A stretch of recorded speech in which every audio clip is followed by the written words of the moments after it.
안녕하세요. 박미정 성장 클리닉 의원을 운영하고 있는 박미정입니다. 요즘에 그 아이들의 키가 잘 컸으면 하는 부모님의 열망은 어마어마한데요. 그 환경적으로 키를 더 키울 수 있는 여러 가지 요인들, 영양, 수면, 운동, 뭐 스트레스 여러 가지 중에서 영양이 차지하는 부분이 굉장히 큽니다. 그래서 성장 클리닉을 찾아오시는 부모님들께서는 키가 잘 크는 음식이 없을까요? 또 단백질이 좋다는데 동물성 단백질 괜찮나요? 식물성 단백질로 먹여야 되나요? 다른 보충제를 먹어야 할까요? 또 우유가 진짜 먹어도 될까요? 우유 말고 딴 칼슘을 먹일 수 있는 음식은 없을까요? 또 비타민 D가 많이 낮게 혈액 검사에서 나오면 음식으로 어떤 걸 보강하면 좋을까요? 야채도 먹여야 될 텐데 너무 안 먹어요. 이렇게 많은 질문들을 하십니다. 그래서 오늘 이 시간에는 그렇게 의학적인 것은 아니지만 그냥 영양에 대한 저의 소소한 생각들을 함께 나눠보도록 하겠습니다. 키가 잘 크는 한 가지 음식을 좀 찝어달라고 하는데, 아니면 농축 진액을 먹일까 무슨 즙을 먹일까 이렇게 많이 고민하시는데, 키가 잘 크는 한 가지 음식은 없습니다.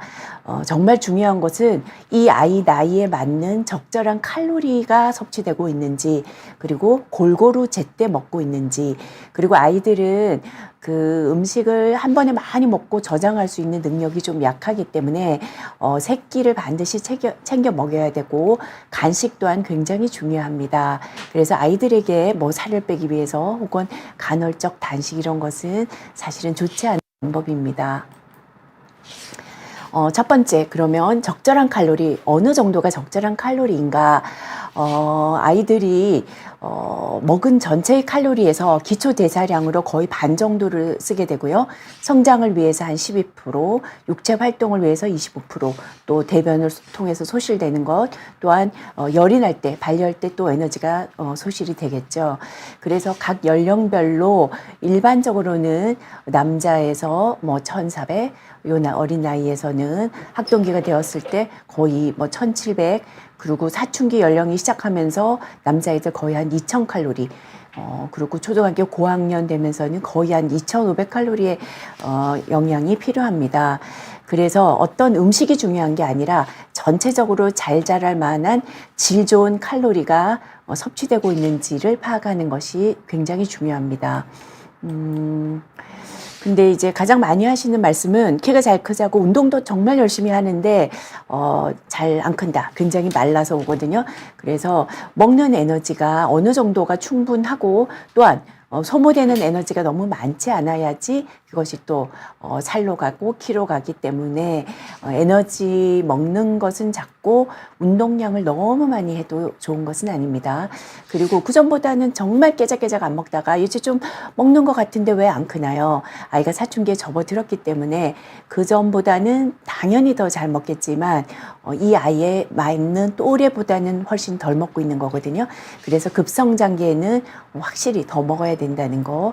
그리고 아이들이 한 번씩 장염, 폐렴 걸리고 나면 너무너무 그 이후에는 안 먹게 되고 체중이 확 빠져서 오죠.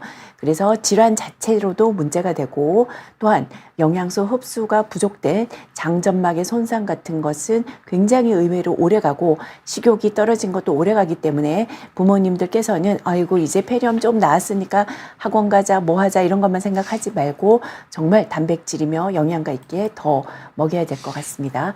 그리고 아이들이 한 번에 많이 먹지 못하기 때문에 반드시 아침 식사를 챙겨서 먹여야 학교에 가서 에너지를 바로바로 쓸 수 있는 당과 단백질을 어느 정도는 섭취를 시켜야 되고요. 그리고 아침도 제대로 안 먹고 가는데 학교 급식 식단표가 과연 어떻게 나오는지, 이 아이가 이것을 제대로 먹는 것인지를 좀 확인하는 게 좋죠. 사실은 학교 급식이 많이 당분이 많고 기름진 걸로 많이 나오는 것 같은데요. 가능하다면 아이 뭐 식단을 한번 사진을 찍거나, 혹은 또 남긴 것을 사진을 찍거나, 오늘 어떤 게 음식에 나왔니? 그리고 너는 어떤 게 그래도 뭐 맛이 괜찮았니? 이런 것들을 좀 저녁 때 얘기할 수 있으면 좋을 것 같습니다. 그리고 학교 후에 간식 굉장히 중요하죠.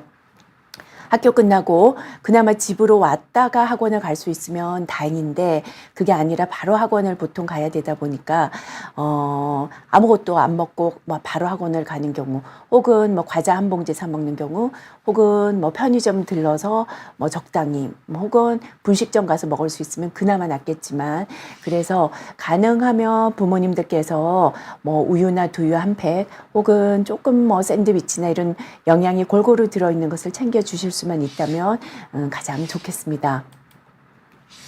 네, 골고루 먹는 것이 정말 중요한 것은 잘 알고 있고, 탄수화물, 단백질, 무기질, 비타민, 물까지도 굉장히 중요한데, 그 중에서도 아이들의 골격 성장에 있어서는 무엇보다 이 골격이 되는 단백질과 유제품, 칼슘 제품이 아주 중요하겠습니다.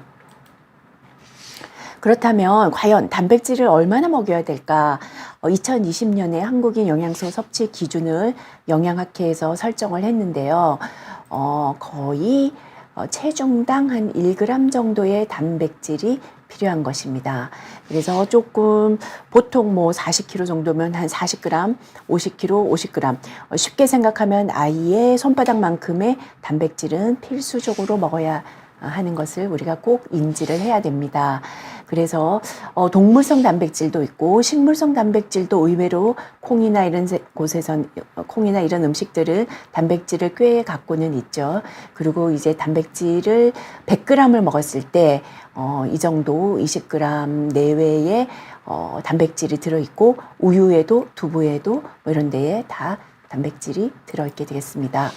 그런데 동물성 단백질, 식물성 단백질, 우리가 이제 고기, 뭐 단백질 그러면 딱 고기만 생각하게 되는데요. 동물성 단백질에는, 고기와 같은 동물성에는 필수 아미노산이 풍부하고 단백질의 질도 굉장히 좋고, 사실 식물성에 비해서는 훨씬 소화 흡수율이 좋긴 하나 지방 함량, 포화지방 함량이 상당히 많은 것이 조금 단점입니다. 그러나 이 필수 아미노산이라고 하는 것은 우리가 스스로 몸에서 만들 수가 없기 때문에 반드시 매일 섭취를 해야 되는 것이고요. 그래서 필수 아미노산이라고 해서 로신, 뭐 라이신, 뭐 여러 가지 메티오닌 이런 것들의 성분이 있고, 성장기 아이들은 여기에 더불어서 히스티딘이나 알기닌 성분이 반드시 굉장히 중요한 아미노산인데, 동물성은 이런 아미노산이 훨씬 더 풍부합니다. 그러나 식물성도 나름 식이섬유, 뭐 콩이나 이런 잡곡 이런 것에서 식이섬유, 비타민이 풍부하고 지방 함량은 낮은 장점이 있긴 합니다. 그래서 성장기 아이들에서는 사실 동물성 단백질 굉장히 중요한데, 이제 식물성 중에서 곡류, 견과류에 있는 단백질은 라이신이 부족하고, 콩류, 채소류에서는 또 메티오닌이 부족하기 때문에 이제 골고루 부모님께서 채식주의자라고 해서 아이들도 그렇게 해서는 절대로 되지 않고 적절히 먹어야 되는 것이 무엇보다 중요하죠. 단백질이 좋다는 건 알지만 실제로 먹이기에는 이 고기 너무 비싸죠. 그러나 우리가 반드시 꼭 뭐 비싼 한우일 필요도 없고, 반드시 뭐 이렇게 등급에서 뭐 2+ 이렇게 비싼 기름진 아주 기름이 많을수록 비싸고 또 등급을 좋게 주긴 하나, 퍽퍽한 고기, 뭐 한우가 아니어도 살코기 다 괜찮습니다. 그래서 단백질 꼭 먹여야 되고요. 그러나 아이들이 어릴 때 씹는 능력을 많이 주지 않고 너무 이미 잘 정제되고 다져진 것에만 익숙하게 되면은 삼키지를 못하는 경우가 있어요. 그래서 씹는 능력을 어릴 때부터 많이 훈련을 시켜야 되고요. 아이들이 또 소화력이 약한 애들은 먹고 나면 더부룩하고 뭐 그래서 많이 먹이기는 힘들죠. 그리고 무엇보다도 포화지방이 많기 때문에 이미 살이 찐 애들, 살쪄서 성조수고 막 이런 애들에서 이런 포화지방을 많이 먹여도 되느냐 많이 우려를 하는데, 예를 들어서 닭가슴살이다 이런 것들, 혹은 계란 흰자 이런 것들은 단백질은 풍부하고 포화지방은 적기 때문에 맛은 없지만 사실은 이제 먹을 수가 있겠죠. 그리고 식물성 단백질로만 먹는다고 하면 이것은 또 탄수화물이 너무 많이 들어가기 때문에 사실 단백질만 많이 먹이는 것은 조금 애로점은 있습니다. 그래서 도대체 어떤 음식을 먹여야 되느냐, 아이들에게 어머니께서 해줄 수 있는 뭐 그 실력에 따라서 다르고 또 아무리 잘해줘도 아이들이 잘 먹어야 하겠지만 제 생각은 아침으로 먹일 수 있는 것은 사실 뭐 계란 두부탕 같은 거 아주 좋고요. 계란찜도 너무 좋고요. 그리고 오믈렛도 굉장히 좋은 것 같습니다. 그래서 특히 이제 그 고기를 잘 이미 고기 볶음을 해놨다가 뭐 여러 군데에 넣을 수 있겠죠. 뭐 볶음밥에도 넣을 수 있고 오믈렛에도 넣을 수 있고 모든 밥에 비빔밥 뭐 다 넣을 수가 있겠죠. 그리고 사실 이제 냉동으로 해서 이런 완자 같은 걸 만들어 놨다가 어떤 데도 필요할 때 쓸 수가 있을 것이고요. 장조림도 뭐 계란이나 메추리알 장조림을 했을 때 이것도 상당히 오랜 기간 먹을 수 있으면서 아이들이 좋은 단백질을 섭취할 수가 있고 두부는 정말 더할 나위 없이 좋은 음식입니다. 그리고 주말 같은 때는 가능한 불고기나 그냥 구워 먹는 것보다는 불고기나 샤브 종류를 하는 것도 굉장히 추천을 드릴 수가 있겠습니다. 그러나 아이가 이도저도 너무 먹기가 힘들다 할 때는 아이들에게 먹일 수 있는 여러 가지 단백질 보충제들도 나와 있긴 합니다. 그러나 이것들은 과다하게 욕심내서 많이 먹이게 되면 또 아이의 그 콩팥이 내는데 약간의 부담을 줄 수도 있기 때문에 함량을 잘 준수해서 먹여야 될 것 같습니다. 그리고 좀 양질의 단백질을 이제 먹이려고 할 때, 그리고 요즘에는 뭐 단백질 쉐이크도 있고 여러 가지 종류가 나와 있죠. 근데 거기에 보면은 아미노산 스코어라는 것이 적혀 있습니다. 그래서 일단 쉽게는 이게 그래도 괜찮을까, 먹여도 될까 할 때는 이제 나라에서 인정을 해준 건강기능식품인가 이런 마크가 있는가. 그리고 아미노산 스코어라는 게 있잖아요. 이 아미노산 스코어는 세계보건기구에서 단백질의 질을 평가하기 위해서 필수 아미노산이 충분히 들어있는가, 균형 있게 들어있을 때 적어도 100 이상이 되면 아주 좋고요. 한국식약처에서도 한 85 이상이 되면 이런 인정을 해주게 되는데 이런 것들을 보고 우리가 결정을 하는 것이 좋겠습니다. 일단은 이제 강의 내용이 많아서 좀 하고 시간이 남으면 이 질문을 답해 드리도록 하겠습니다. 그런데 이제 단백질만큼 중요한 것이 칼슘이겠죠. 그래서 칼슘의 가장 대표적인 근원이 우유가 되는데요. 우유를 먹여도 될까요? 우유에는 잔류항생제도 많고 또 뭐 고지혈증, 심장병도 유발할 수 있지 않느냐, 먹으면 배 아프지 않느냐, 성조숙증, 암 뭐 이런 것들에 대한 우려가 너무 많습니다. 그러나 아직은 많은 찬반론이 있지만 제 개인적으로는 성장기 아이들이라면 꼭 우유를 하루에 한 2잔 정도는 마시라고 권하는 편입니다. 우유는 대부분은 물론 물로 되어 있고 나머지 칼슘, 단백질, 지방 그리고 비타민까지가 포함이 되어 있죠. 그런데 이제 이 우유는 유지방, 유단백, 유당으로 되어 있습니다. 그래서 이 유지방으로 이제 나중에 분리해서 버터로 만들게 되고요. 유지방 함량을 줄여서 이제 보통 일반 우유가 3, 4%가 지방이 들어있다면 저지방 우유는 1, 2% 정도, 무지방 우유는 많이 더 낮춘 게 되겠죠. 그러나 이제 저지방 우유는 조금 이제 맛이 없는 게 문제가 되겠죠. 그러나 이제 아이가 조금 비만이라거나 혹은 콜레스테롤이 높다거나 그렇다면 일반 우유 200ml와 저지방 우유를 비교했을 때 칼슘량은 비슷하게 들어있으면서 저지방 우유는 칼로리, 지방이 현격히 낮고 포화지방도 낮기 때문에 아이들에게 거의 한 서너 살 이후 한 5살 정도부터는 저지방 우유도 상당히 권장을 할 수가 있겠습니다.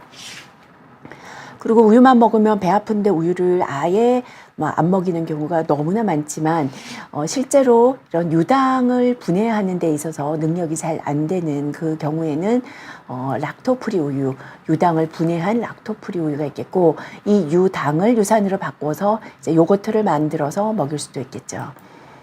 그리고 이 유단백이라고 하는 것이 유청 단백과 카제인 단백이 있게 되는데 이 유청은 이것을 어떤 이제 식초, 레닛을 가하게 되면은 맑은 이제 부분 유청 단백이 되는데요. 이 커드, 이제 건더기를 걷어내고 이 유청으로 유청 단백질을 만들어서 요즘에는 단백질 보충제 가루로 이제 섭취를 했을 때 상당히 소화 흡수가 빨리 되고 잘 되기 때문에 요즘에는 이 유청 단백, 그런데 유청 단백질도 이제 유당이 들어있는 경우에는 속이 조금 거북할 수가 있기 때문에 이제 분리 단백질을 이제 먹이면 그런 이제 속이 거북한 것은 많이 해소가 될 수가 있습니다. 근데 우리가 마트에 가보면 우유의 종류가 너무나 많아요. 그래서 1등급 우유는 대부분 다 1등급은 적혀 있죠. 이 세균수, 체세포수에 따라서 이제 우유 등급이 나눠지기도 하고 우유의 종류에 따라서 저지방 우유, 무지방 우유가 있고 살균 우유, 멸균 우유도 있고요. 또 살균 방법에 따라서 저온 살균도 있고 여러 가지 방법이 있습니다. 근데 물론 이제 아이에게 먹여봐서 아이가 좀 더 고소하게 처음에 너무 거부를 한다면 사실은 좀 멸균 우유가 조금 더 고소해서 아이가 거부감 없이 먼저 먹을 수가 있을 것 같고요. 또한 요즘에는 우유값이 너무 비싸기 때문에 조금 수입된 멸균 우유도 나쁘지 않습니다. 그래서 그런 것도 일단은 먹여볼 수가 있겠죠. 그리고 이제 먹어서 애가 배가 아프고 부글거리고 한다면 요당 분해 우유에서도 여러 가지 종류가 조금씩은 맛이 다르기 때문에 아이에게 다 한 번씩은 시도를 해보는 것이 어떨까 싶습니다. 그래서 성장기 아이들은 하루에 우유를 2잔 정도는 권장을 하고 비만인 아이들은 가능하면 저지방 우유를 그리고 복통이 있는 경우에는 락토프리 우유를 한번 시도를 해보는 것이 좋겠고요. 사실 성조숙증에 대해서 우유 이제 소에게 뭐를 많이 먹인 것이 또 이 우유가 아이에게 조숙을 일으키는가 우려를 하지만 사실은 이것 때문에 성조숙증이 유발되지는 않습니다. 걱정하지 않으셔도 됩니다.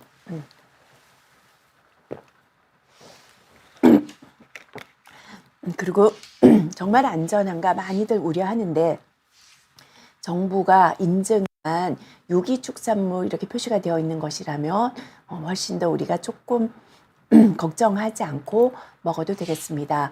이 유기축산물 인증은 유기농 사료를 사용했는가, 또 무농약이나 무항생제, 그리고 도축장도 여러 가지 이제 인증된 조건 하에서 했는가, 그리고 자연 방목을 했는가, 스트레스가 운동량 이런 거, 축사 모든 것을 다 검토를 해서 인증을 한 제품을 먹인다면 훨씬 더 부모님은 좀 안전하게 생각할 수는 있겠습니다. 그러나 일반적으로 일반적인 우유 먹여도 전혀 문제는 없습니다. 먹여주기만 하면은요.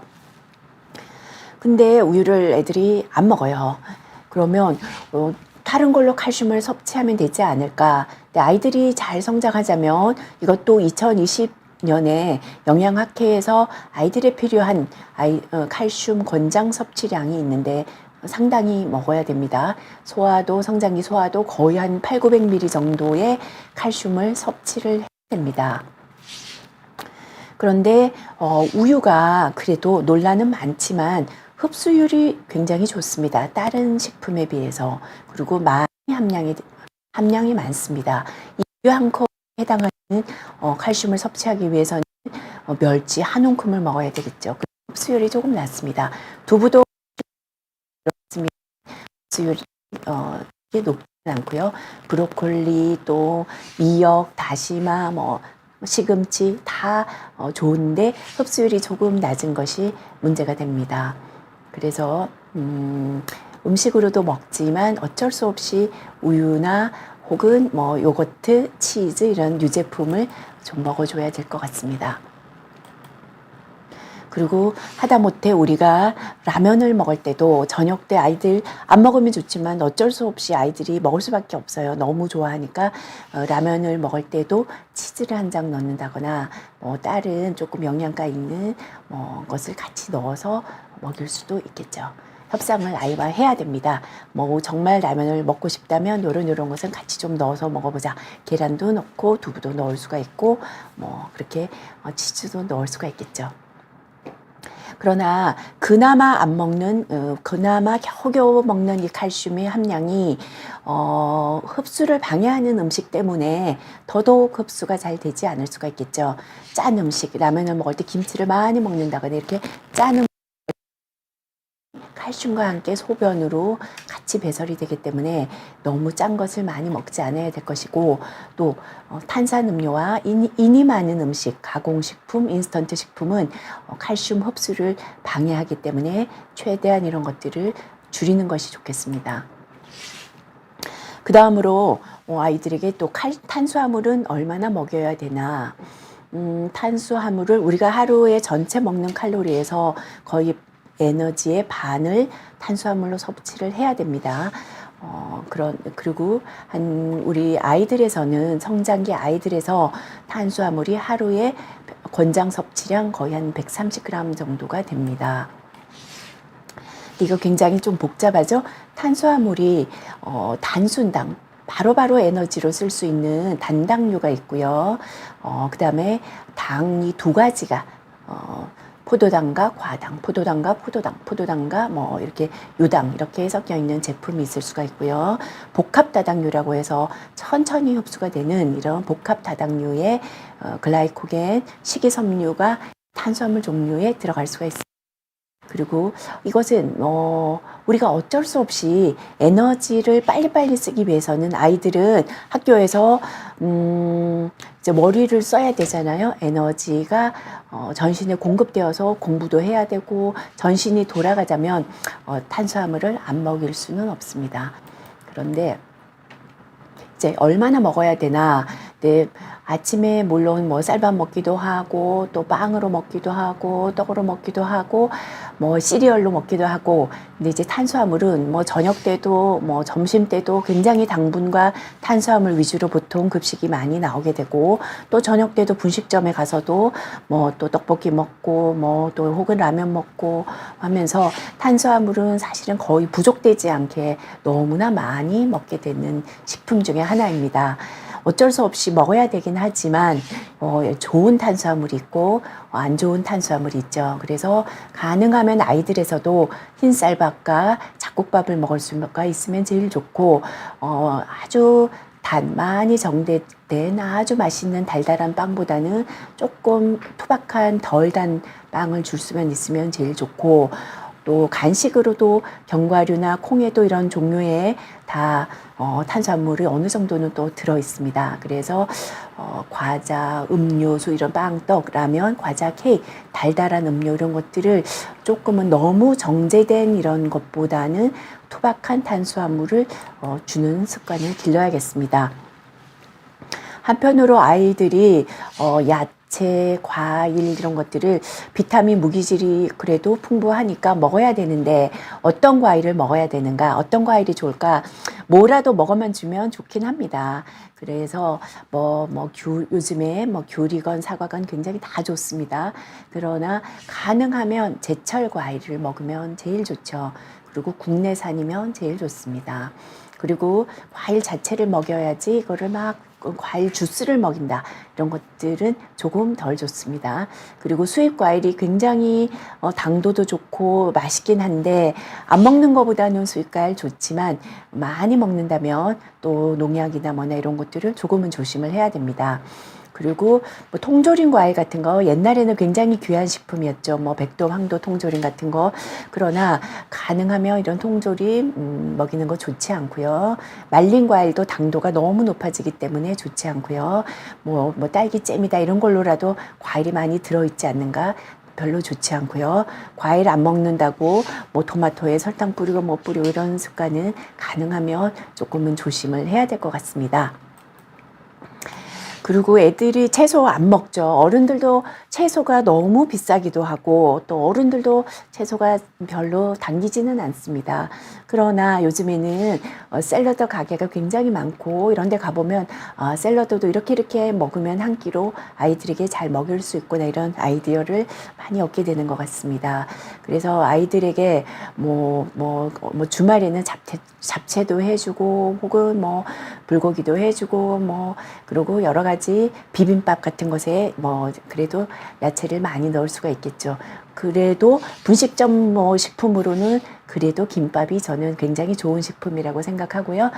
샌드위치 같은 거 간단하게 해서 아이들이 먹을 수 있다면 탄수화물뿐 아니라 여기에 단백질과 여러 가지 야채가 들어갈 수 있으니까 저는 샌드위치도 굉장히 좋다고 생각을 합니다. 그리고 샤브샤브 같은 거 정말 좋은 음식이라고 생각합니다. 근데 요즘에 겨울철이 되면서 정말 아이들에게 중요한 영양소 있죠. 비타민 D 굉장히 아이들이 너무나 낮습니다. 그래서 아무리 칼슘이 풍부해도 비타민 D가 있어야 이 칼슘을 제대로 장으로 흡수시키고 뼈로 이동시키고 하는 역할을 하기 때문에 비타민 D 너무너무 중요합니다. 그런데 우리나라 아이들이 비타민 D가 많이 낮아서 풍부한 이런 음식으로 먹이면 좋을 것 같은데 사실 음식으로 먹이기는 좀 쉽지는 않습니다. 계란 노른자에 많습니다. 그래서 계란 노른자가 뭐 콜레스테롤 높고 심장에 안 좋고 이런 많은 우려들은 있지만 하루에 계란 사실 한 아이들에서도 2개까지는 저는 굉장히 좋은 식품이라고 생각을 합니다. 그래서 계란 노른자 요즘에는 우유에도 비타민 D가 강화된 우유가 있을 수 있죠. 그러나 뭐니 해도 제일 좋은 것은 생선이긴 합니다. 기름진 생선. 그래서 고등어, 참치, 정어리, 연어에 비타민 D는 가장 많이 들어있고요. 그리고 이제 말린 표고버섯에 많이 들어있기 때문에 이런 표고버섯 말린 것을 잘 음식 속에 다져서 혹은 우려서 아이들에게 주는 것이 좋겠습니다. 그래서 연어나 정어리 이런 데 굉장히 많이 들어있고 표고버섯에도 많이 들어있고 계란 노른자에도 많이 들어있습니다. 그렇다면 조심할 식품, 아이가 잘 커야 되는데 정말 안 먹여야 될 어떤 음식이 있는가? 가당 주스. 정말 아이들이 너무 많이 먹기 때문에 주스에 액상 과당이 많이 들어있고 또한 뭐를 먹을 때도 뭐 그런 시럽 같은 걸 많이 넣어서 주거든요. 음료수 이제 사러 갔을 때. 그래서 이런 거 조심하고 탄산음료가 인도 많이 들어있고 칼슘을 빼낼 수 있는 그런 굉장히 안 좋은 식품이죠. 그리고 단짠 음식 이런 거. 그 다음에 사실 중식이 맛있긴 한데 중식 좀 기름이 많죠. 짜장면도 맛있고 뭐 탕수육도 맛있고 다 맛있는데 조금 조심해야 될 것 같고요. 튀김, 치킨 아이들 너무 좋아하는데 그 속에 뭐 닭 살은 좋은데 튀긴 껍질을 너무 많이 먹는 것은 좋지 않습니다. 왜냐하면 그냥 집에서 이렇게 튀겨주면 뭐 좋겠지만 아이들에게도 어느 정도의 지방이 필요할 수는 있으나 사실 어떤 뭐 튀김집에서 뭐 그 튀김을 계속해서 튀기는 과정에서 많은 이제 산패된 안 좋은 기름들이 사용될 수가 있는 것이 좀 문제이죠. 그리고 아주 정제된 가공식품, 그리고 케이크나 도너츠다 이런 거 조심했으면 하고요. 통조림 식품 좀 조심했으면 합니다. 그래서 과연 내가 잘 먹이고 있는 것일까? 뭐 몇 칼로리를 먹어야 되는가 이런 것들이 너무너무 어렵습니다. 근데 물론 요즘에는 인터넷을 보면 이 정도로 먹으면 몇 칼로리다 이런 것들을 쉽게 가늠할 수 있는 좋은 자료들도 많은데 복잡하게 생각하지 말고 키와 체중을 재서 이 아이가 그래도 적절히 키가 평균 따라서 키와 체중이 올라가고 있다. 너무 죄책감 갖지 말고 잘 먹이고 계신 거다 생각을 하면 되고요. 뭐 섬유소 야채도 안 먹고 뭐도 안 먹는데 괜찮은 걸까? 한 번씩은 사실 어린아이라면 아이의 대변 양상도 보고 소변 색깔도 한 번씩은 체크해 볼 수가 있는 것이겠죠. 소변 색깔이 너무 짙다. 그러면 수분 섭취가 아이들에서 영양 어떤 뭐 단백질, 칼슘 이런 것만 중요한 것이 아니라 적절한 수분 섭취, 하루에 아이들도 4잔, 5잔 정도의 아주 좋은 물을 섭취하는 것이 무엇보다 중요하거든요.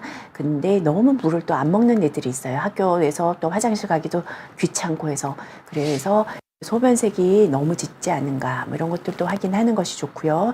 대변 양상에서 이가 부드럽게 정말 아주 아주 바나나처럼 좋은 변을 보는가, 색깔은 어떤가, 혹은 뭐 너무 동글동글하게 나오지 않는가에 따라서 그래도 섬유소를 더 먹여야겠다, 요거트를 좀 더 만들어서 먹여야겠다, 이것들을 이제 생각할 수가 있겠습니다.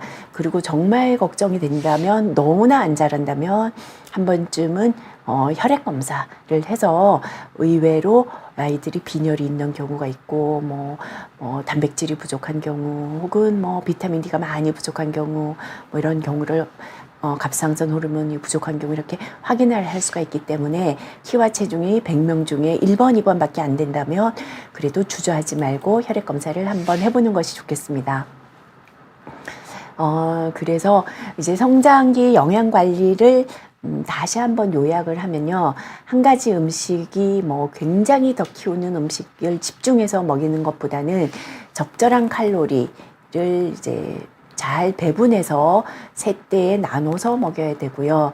그 중에서도 단백질과 칼슘을 내가 매 끼니마다 먹이고 있는가, 탄수화물, 단백질, 칼슘, 이것은 항상 머릿속에 생각을 해야 됩니다. 그리고 아무리 바쁘더라도, 아이가 아무리 늦잠을 잤더라도 아침을 바로 집에서 밥상에서 먹지 못한다고 하더라도 학교를 가면서 먹일 수 있는 간단한 것을 챙겨서 보내는 것이 중요할 것 같습니다.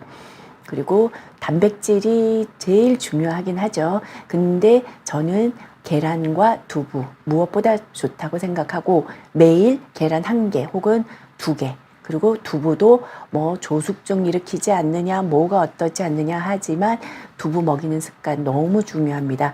하루에 4분의 1모 정도의 두부, 아이들 절대 성조숙증 문제되지 않습니다. 그리고 고기 굉장히 좋은데 기름기 적은 살코기를 꼭 먹였으면 하고요. 그래서 어머니께서도 아침에 일어나서 너무 바쁘시니까 불고기 좀 고기를 잘 이제 볶아서 볶은 고기처럼 해놓거나, 장조림을 해놓거나, 고기 완자나 이런 걸 해서 고기 패티를 해서 그냥 토스터해서 그 사이에 하나 넣어서 치즈 한 장 넣고 고기 넣어서 이제 보내도 되거든요. 그래서 단백질 굉장히 중요하고요. 두유, 칼슘을 섭취하기 위해서 물론 우유 2잔은 꼭 먹였으면 합니다. 그리고 우유가 아니라 요거트도 좋습니다. 그리고 요즘에 두유 제조기 굉장히 비싸지 않고 저렴한데, 보니까 콩을 불려놨다가 저녁에 불려놨다가 아침에 딱 스위치만 전원만 넣으니까 두유가 너무 맛있고 따뜻하게 잘 만들어져서 온 가족이 다 한 잔씩 먹을 수 있더라고요. 그래서 물론 사 먹는 두유도 괜찮은데, 그것보다는 어머니께서 두유 한 잔씩 먹으면 온 가족의 칼슘과 단백질 섭취가 되는 것 같아서 두유가 너무 좋은 것 같고요. 칼슘을, 우유를 안 먹는다면 미역국도 좋고 다시마 두부 다 좋습니다.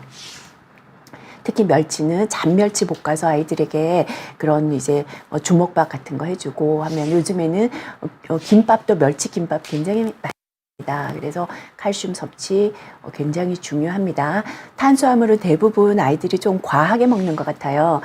과하지 않게 먹어야 되고, 그래도 아침은 먹여야 되는데, 아침에 양식의 아침에서 식빵에 잼 발라 먹는다거나, 시리얼 우유 조금 넣어서 시리얼만 먹는다거나, 이것은 너무 탄수화물만 단순당이 섭취될 수 있어서 아이들에서도 혈당 스파이크가 일어나서, 이렇게 먹고 가면 아침에 학교 가서 9시, 10시에 굉장히 당이 확 빨리 오르고, 또 인슐린이 분비되면 그때 확 저혈당이 와서 점심 때 걷잡을 수 없이 이렇게 또 많이 먹게 되고 해서, 너무 단순당이나 달달한 이제 주스 같은 걸로 배를 채우지 않고, 아침에도 탄수화물과 단백질, 그러니까 부드러운 계란, 두부 정도를 먹여서 보냈으면 합니다.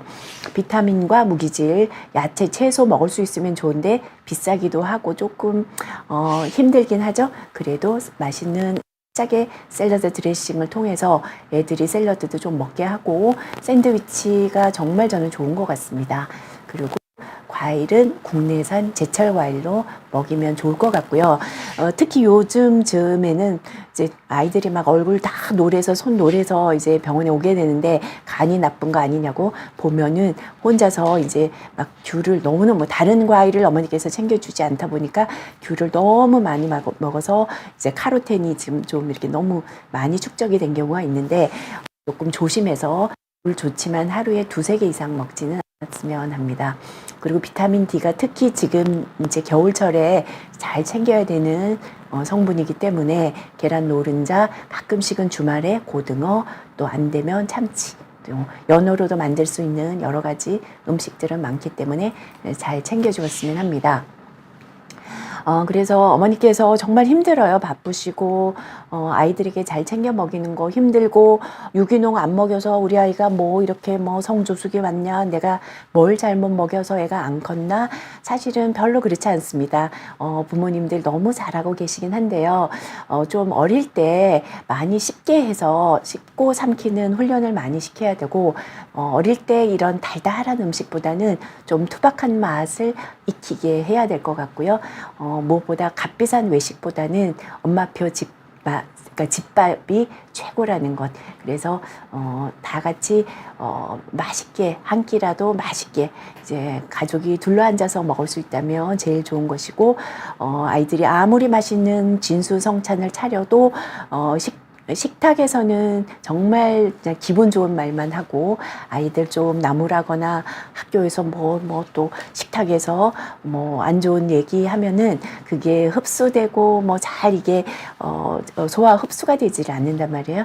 그래서 식탁에서만큼은 아이들 기분 좋은 말 하고 스트레스 줄여준다면 아이들이 잘 자랄 수가 있을 것 같습니다. 네, 그래서 오늘 제가 준비한 내용은 여기까지고요. 언제 해피라이프님께서 언제까지 잘 먹이는 게 키 성장에 도움이 될까요? 지금 뭐 어느 나이나 다 중요합니다. 그러나 보통 여자아이들이 한 13살, 14살, 남자애들도 거의 뭐 요즘에는 중3, 고1 정도면 성장이 거의 끝나게 돼요. 그래서 그 전에 성장판이 열려 있을 때 잘 먹이는 것이 키로 잘 가게 되죠. 뼈 성장을 일으켜서. 그래서 특히 한 살, 2살 이럴 때 모유, 6개월까지는 모유 잘 먹이도록 하고, 6개월부터 이유식 시작할 때 조금 더 신경을 써야 되고, 2-3살부터 특히 다양한 음식을 다 요리해서 먹이면서 다양한 음식에 노출되게 해야 되겠죠. 그래서 초등학교 거의 요즘에는 사춘기가 3, 4, 5학년 이럴 때 사춘기가 접어들면서 급성장하는 그때부터 또 2-3년간 애들이 그때는 다 잘 먹는데 어머니께서 바쁘시고 아이들이 학원 돌고 하면서 애가 어느 정도는 받아들일 상황은 되어 있는데 그때 조금 영양 관리가 부실한 것이 너무 아쉽습니다. 그래서 그때 굉장히 잘 먹이는 것이 중요하겠죠. 그 다음에 송이 엄마께서 네, 엄마 아빠 다 작아요. 그래도 사실은 수면 시간보다 음식 제일 중요해요.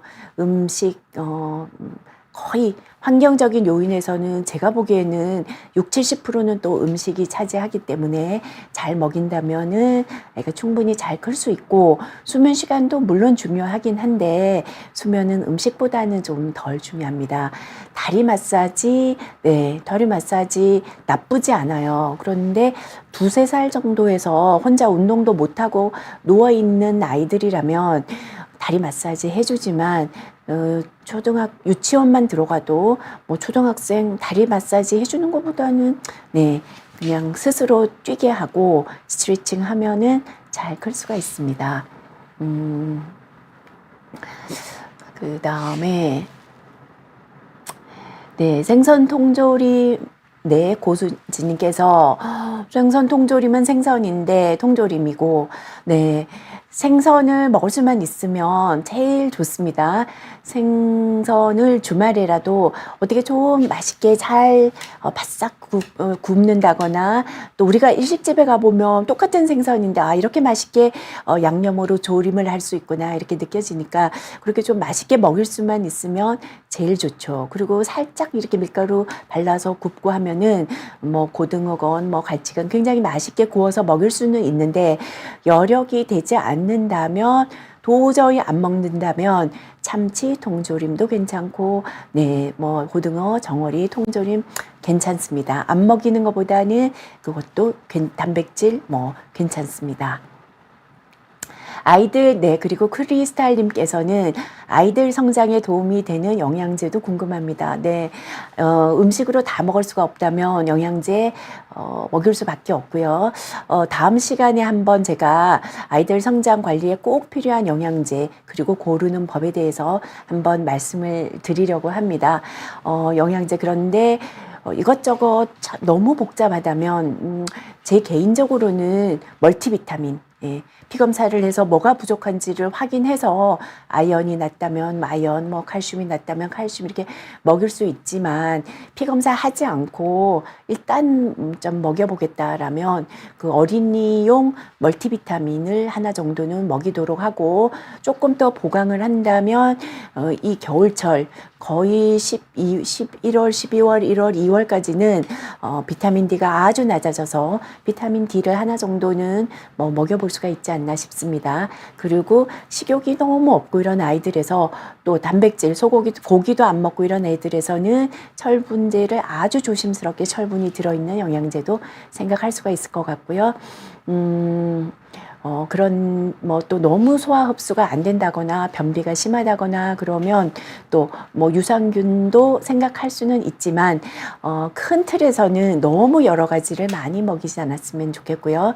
단백질 쉐이크도 좋긴 한데 성분과 함량을 잘 지키지 않는다면 조심스러울 수가 있거든요. 그래서 저희 성장 클리닉에 오는 부모님들께서도 한 아이들 4-5가지씩 영양제 뭐 멀티비타 다 먹이는 경우가 있는데 한 조금 돌아가면서 이제 먹이면 좋아서 한 2가지 정도씩만 먹이고 조금 쉬었다가 다른 거 먹이고 해도 되지 않을까 싶습니다. 나이스 한덩이님께서는 아기가 3살 남자인데 밥을 자기가 좋아하는 것만 먹는데 억지로 먹이기도 한계가 있고 군것질로 때우는 일이 허다해요. 근데 이 군것질, 네. 그래서 밥을 안 먹는다면 밥에 해당하는 다른 걸로 이제 바꿀 수도 있겠죠. 뭐 여러 가지 밥 용량에 해당하는 면 종류가 있을 거고 빵도 있을 거고 또 뭐 고구마, 감자, 옥수수 다른 걸로도 다 이제 바꿔서 먹일 수는 있을 것 같습니다. 근데 이제 군것질 아이들은 한 번에 다 먹을 수가 없고 중간에 조금씩 나눠서 먹여야 되거든요. 그런데 이제 중간 간식이라는 것을 군것질로 때운다는 것이 이것은 3살 아이라면 사실은 부모님의 몫입니다. 초등학생이라면 중간에 간식을 자기가 그냥 사 먹으면서 과자로만 때우는 경우가 있겠지만 이 3살 아이는 집에 있는 아이 거기 때문에 이 중간에 간식을 좀 더 영양가 있게 그래도 뭐 아이가 좋아하는 뭐 카스테라나 뭐 샌드위치나 그런 것과 우유 조금과 혹은 두유 조금과 또 이제 과일 조금 이렇게 나눠서 간식도 뭐 골고루 나눠서 줄 수 있는 것이 제일 좋겠습니다. 네, 고학년이 되면서 정말 중요한 것이 이제 음료수가 정말 요즘에 큰 사회적인 문제가 되고 있고요. 제로 음료라고 하더라도 이제 가당은 없더라도 다른 뭐 또 그런 첨가당이 많을 수도 있고 또 에너지를 뭐 낸다고 해서 굉장히 마치 좋은 것처럼 애들 사이에서 그런 안 좋은 생각으로 에너지 음료를 과다하게 먹는 경우가 있고 카페인 같은 것도 많이 먹는 경우가 있는데 가능하면 이런 것들은 덜 먹이도록 해야 될 것 같고요.